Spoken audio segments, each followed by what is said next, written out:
to purchase a ticket and how it actually works here. Stay tuned.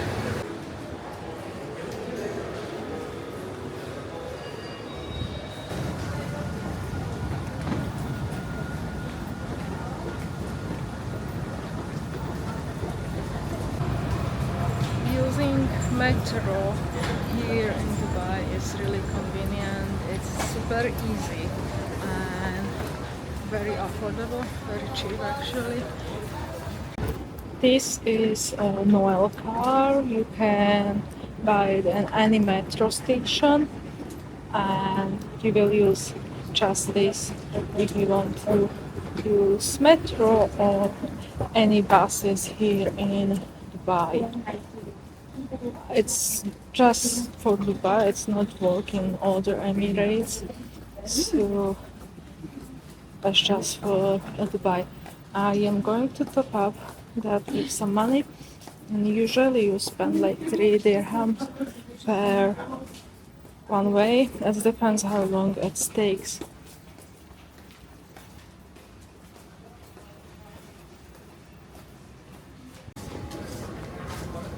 Let's top up the card. You can either go to the ticket office or to this machine, and let's check it. First thing, put your Nile card here, and you can put either 7-day pass or top up and choose amount, and we will choose 50 dirhams for now, and you can pay either cash or credit card.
Try to buy tickets